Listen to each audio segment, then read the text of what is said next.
Bonjour Thomas Sirdé. Bonjour. Bonjour, bienvenue sur Maritima. Thomas Sirdé, vous êtes le cofondateur de la Japan Expo qui a lieu là, c'est 8, 9 et 10 mars au Parc Chano à Marseille. Un grand rendez-vous de la culture nippone pour voyager au Japon le temps d'un week-end. Alors, il va y avoir beaucoup de monde. Vous avez déjà reçu 46 000 visiteurs l'année dernière. Vous en attendez plus cette année ? On espère, on attend au moins la même quantité de gens. L'idée étant de faire une grande fête. Donc c'est vrai que plus on est de fous, plus on rit, et que ça nous permet de nous étendre tous les ans. Cette année, du coup, on a pu, par exemple, rajouter un hall dans lequel on a mis la scène, ce qui nous permet d'agrandir les espaces qui étaient déjà dans le hall 2. Donc cette année, il y a le hall 1, 2 et 3. Ah oui, c'est Et énorme. on présente énormément de choses sur le Japon, du manga, du jeu vidéo, du cosplay pour les plus spécialistes, jusqu'à la culture traditionnelle, par exemple en partenariat avec le consulat du Japon pour les curieux et les néophytes. Comme vous l'avez très bien dit, c'est un voyage au Japon, au cœur de Marseille. Alors, est-ce que c'est réservé justement aux adeptes des mangas et de cosplay ?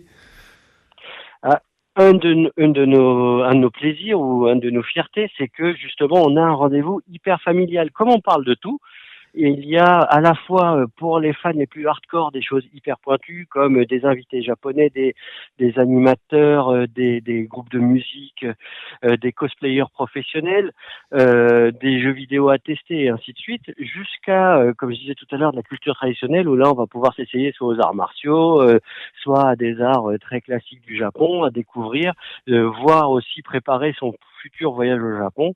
Et ça veut dire que nous sommes un rendez-vous familial où c'est pas les parents qui traînent les enfants quelque part ou les enfants qui traînent leurs parents à leur grand désespoir ailleurs. C'est vraiment tout le monde qui y trouve son compte.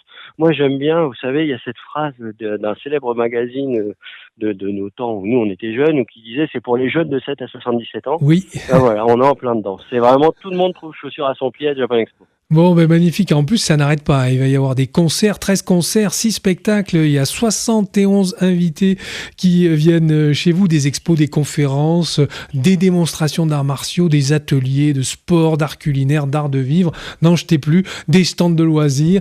Il y a plusieurs showcases d'artistes européens et japonais. Vous avez des invités de marque cette C'est ça. année. Oui, on a la chance d'accueillir à la fois de grands animateurs comme Tsukasa Kotobuki ou Mamoru Yokota, qui ont fait des choses aussi connues que Dragon Quest, One Piece pour les plus Les fans, initiés. Nicky Larson. Mais on a accueilli aussi Vincent Ropion, qui est la voix de Nicky Larson dans le dessin animé qu'on a Ah, connu des années génial. 80. Donc c'est vraiment, comme je vous dis, on parle à tout le monde.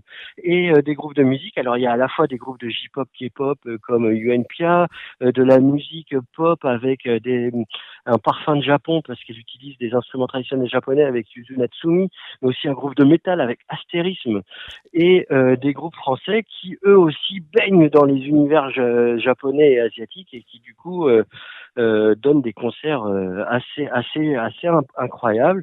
Et pour le petit moment un petit peu nostalgique karaoké, on peut rencontrer Jean-Marc Anthony Cabella, qui est le chanteur emblématique de plusieurs génériques de la série Pokémon. Et c'est vrai que là, quand on est là, on est emporté, même si on les connaît pas, on est emporté par l'énergie à la fois du chanteur, mais aussi de toute la salle qui se met à chanter en chœur. C'est qui sont là pour partager leur passion avec tous les jeunes qui les regardent assidûment sur les réseaux sociaux. Eh bien, écoutez, ça donne envie, c'est ce que je disais à tous les auditeurs de Maritima qui nous écoutent, à venir à ce rendez-vous incontournable, la Japan Expo du 8 au 10 mars au Parc Chano à Marseille. Merci beaucoup Thomas Sirdé, je rappelle que vous Merci êtes le beaucoup. cofondateur de la Japan Expo. Merci encore de nous avoir répondu sur Merci. Maritima. Merci pour votre temps, et j'espère que vous viendrez tous très très nombreux sur le festival.